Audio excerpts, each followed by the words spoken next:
In ancient times, among Siberian trappers and hunters, there existed a mysterious, perhaps even cautionary belief. It was said that in the old, long-abandoned hunting winter houses, terrifying forest creatures could settle, which the old hunters referred to as cherti or devils. Why were they called cherti? Because the few who had encountered them and survived claimed that these beings had a striking resemblance to devils: horns, hooves, and a tail. However, this was their natural appearance, as they usually appeared to humans in a human-like form. Let me share a remarkable encounter that was told to me by a good acquaintance of mine, a former forest ranger from one of the Tomsk forestry departments, now an avid hunter and trapper.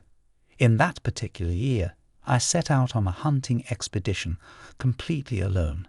My usual partner had unexpectedly fallen ill just before our trip into the taiga. Taking an untested person with me and spending several weeks, if not more, in the wilderness didn't appeal to me. I'd rather be completely alone. I prepared my trusty old Buran snowmobile, hitched homemade sleds, and set out early in the morning towards the nearby taiga from our settlement. I planned to head to the closest forested area, since venturing alone into distant territories would be too reckless. The day was splendid, with bright sunshine and a slight chill. My soul was singing in anticipation of the upcoming taiga adventure, and nothing foreshadowed any unpleasant surprises.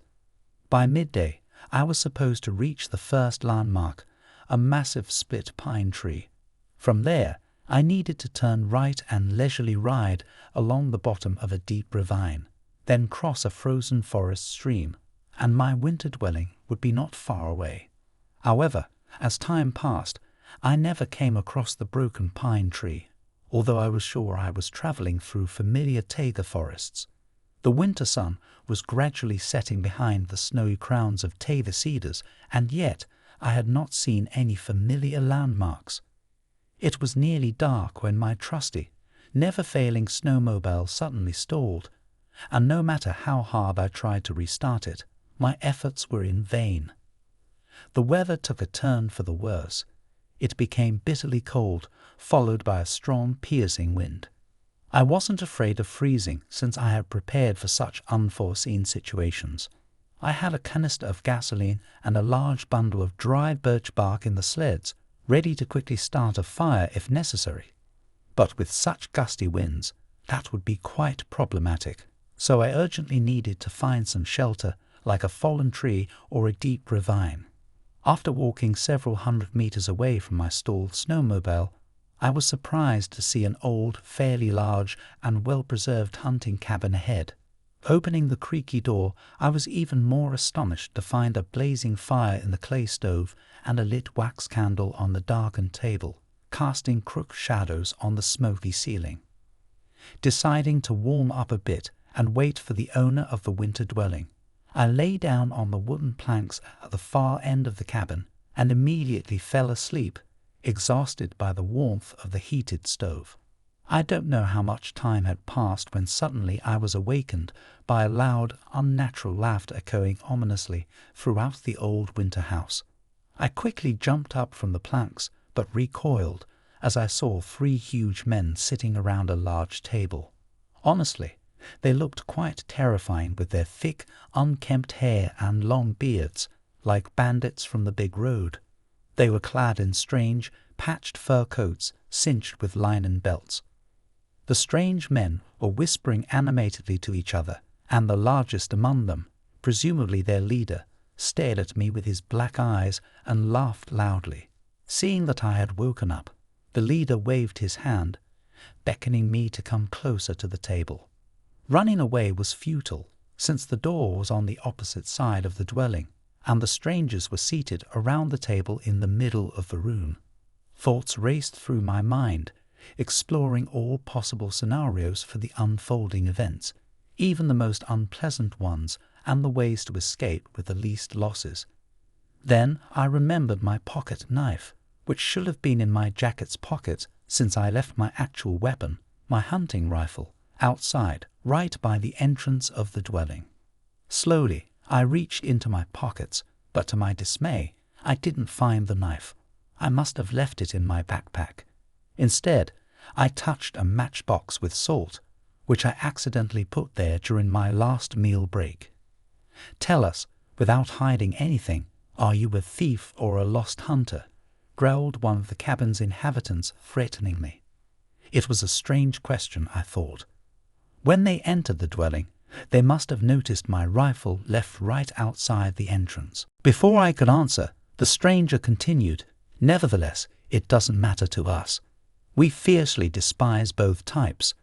But today, we are in a good mood, so we'll give you a chance to leave here unharmed and even rich." The leader took out a massive gold ingot from under his fur coat and placed it on the table. "You can go right now empty-handed, or you can play a simple game with us, hide and seek. If you manage to find at least one of us before this candle burns out, you'll leave with this gold ingot," he said, giving me a wicked smile. Honestly, the prospect of easy riches clouded my judgment. Besides, where could 3 burly men hide in this small cabin that I couldn't find them?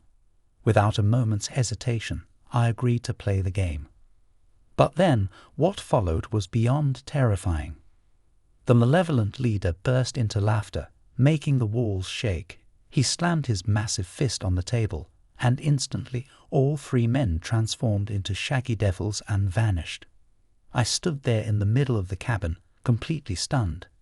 Sweat poured down my forehead, and my whole body trembled with chills, as if I had a fever. I couldn't comprehend what had just happened, only to watch the slowly burning candle shrinking before my eyes. Then I snapped back to my senses, perhaps driven by self-preservation instinct. I began to run around the cabin like a madman, searching every nook and cranny. But it was all in vain. The devils were nowhere to be found.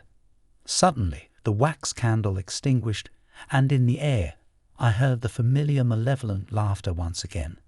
But then it hit me. My grandmother used to say that to ward off evil forces, you should throw a pinch of salt over your left shoulder and say, "Shermenya, Shermenya, Shermenya."